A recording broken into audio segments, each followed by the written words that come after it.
C'est la censure totale que vous espérez ? Oui, bien sûr, c'est la censure totale parce que ce qui est en jeu, en fait, c'est un détournement de procédure. De quoi il est question ? Il est question d'une procédure utilisée pour accélérer le débat public dans le cadre, normalement, d'une rectification du budget de la sécurité sociale. C'est ce que prévoit la Constitution.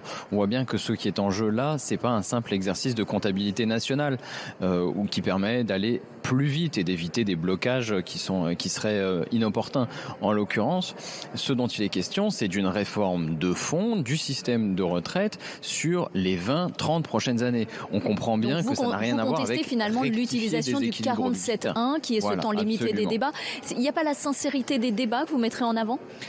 Ça fait partie de l'ensemble des arguments, mais je crois que l'argument clé et massu et qui donne tout le sens à l'idée de censure totale, c'est celui-ci. Il y a un détournement de procédure. Soit on fait de la comptabilité nationale, grosso modo, quand on rectifie un budget, on dit les anticipations budgétaires ne seront pas les bonnes parce qu'on avait anticipé certaines recettes et certaines dépenses et que à la fin de l'exercice on doit rééquilibrer, ou alors on fait une vraie transformation de fond du système des retraites. Et tout le monde comprend que demander aux Français de perdre 2 ans au travail en plus, c'est une réforme de fond, de structure, et que ça n'a rien à voir avec une petite correction à la marge du système de retraite. Sophie Binet dit très clairement que pour elle et pour la CGT ce sera le retrait ou rien. Je crois qu'elle a raison. Il n'y a pas grand-chose dans cette réforme en réalité, donc soit on est pour ou contre le fait de demander aux Françaises et aux Français de perdre 2 ans de vie au travail.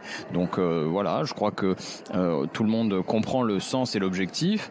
Il y a pas mal de mauvaise foi qui est en jeu, mais au bout du compte, je crois que l'intersyndicale reste unie et appelle à une grande journée jeudi. Il y aura une grande journée de mobilisation. Et moi, ce dont je suis frappé, c'est de remarquer que l'adhésion au mouvement continue de croître. Le dernier sondage dit 63% de la population souhaite que le mouvement continue et prenne de l'ampleur.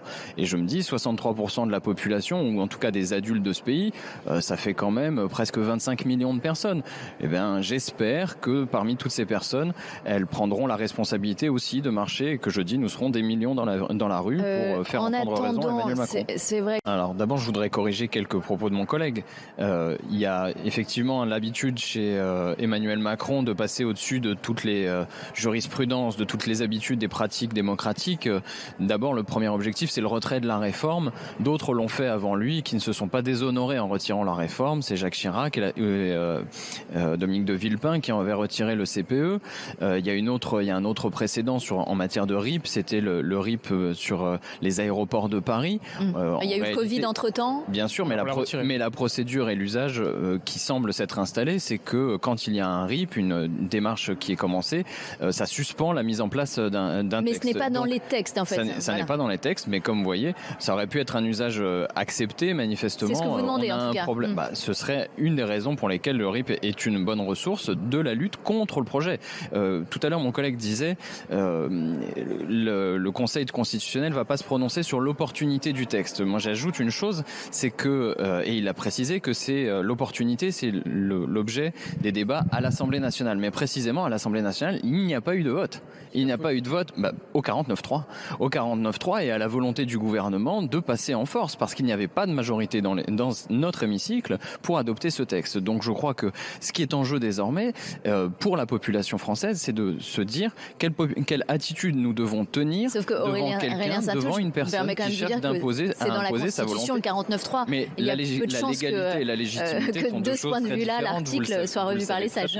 La légitimité et la légalité sont deux notions différentes. Bien sûr, c'est légal, mais la conscience des citoyens est ébranlée quand elle voit que finalement il y a cette ressource qui est donnée à l'exécutif de passer en force. Et dans la population, on ne se résigne pas, on ne se résout pas à cette idée qu'un homme puisse seul ou presque imposer sa volonté à un peuple entier. Et j'ajoute qu'il le fait par des moyens brutaux qui choquent et qui scandalisent. Donc moi, il me semble que si on veut sortir de la situation de blocage dans laquelle on se trouve, il y a une mesure de sagesse qui est de retirer tout simplement le texte, puisque plus de 60, peut-être même 70% de la population. Aurélien Saint-Toul, est-ce que c'est pas un peu paradoxal de voir les députés de la NUP là aller demander une rencontre au président de la République alors qu'il refuse de voir la Première ministre et que tout se fait à Matignon ?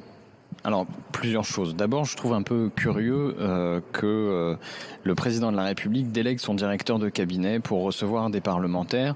Bon, j'ai l'impression que c'est une forme de mésestime, disons, si ce n'est de mépris pour la représentation parlementaire. C'est finalement assez conforme à ce que fait le macronisme depuis plusieurs années. Et je crois qu'on a raison de refuser d'aller citer à comparaître par Madame Borne, aller parler d'autre chose que de la réforme des retraites. Parce que ce qu'elle a proposé, c'est de parler d'autre chose que de la réforme des retraites. Nous voulons parler de la réforme des retraites et surtout, nous voulons obtenir le retrait. Donc voilà. Sur ce qui est du référendum et ce que disait mon collègue à l'instant, bon, il nous dit quelque chose qui est convenu, on entend toujours ça, les questions sont trop difficiles, trop complexes, elles ne peuvent pas être tranchées par la population. Moi je crois que le peuple a le droit de se décider sur son avenir, dire s'il est pour ou contre la réforme. In fine, des députés, on leur demande est-ce que vous êtes pour ou contre la réforme. La question, même si le sujet est difficile, la question est toujours oui ou non, d'une première chose. Et d'autre part, nous avons fait une proposition, Jean-Luc Mélenchon a fait une proposition qui tienne compte aussi de la complexité du sujet. Il a dit mais pourquoi ne pas renvoyer au conseil d'administration des caisses, aux représentants des salariés la question, parce que c'est pas une décision politique qu'il faut prendre là. Nous ouvrons une porte au président de la République. Il peut dire ce texte est suspendu, il ne sera pas appliqué et on remet l'ouvrage sur le métier et on fait vraiment confiance à la démocratie sociale. Les représentants des salariés gèrent les caisses et ils le gèrent bien. Je crois que mon collègue le sait, il l'accepte en général. Donc on a cette ressource-là. Donc le référendum c'est une option, cette possibilité est une autre option. Vous voyez, il y a des tas de façons de sortir par le haut de cette crise. Simplement, il faut choisir un peu de respecter l'idée démocratique. La volonté d'un homme ne peut pas s'imposer à un peuple.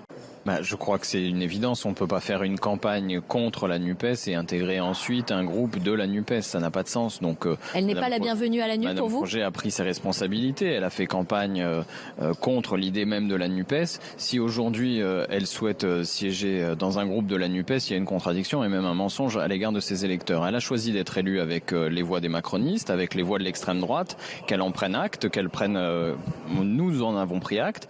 Voilà, nous le regrettons. Bénédicte Taurine était la candidate de la NUPES, elle était une bonne députée.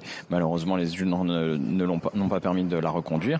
Maintenant, si Madame Froger veut siéger, j'imagine, dans le groupe macroniste ou peut-être même à l'extrême droite, puisqu'elle a été contente de retrouver. On va poser la question à Aurélien.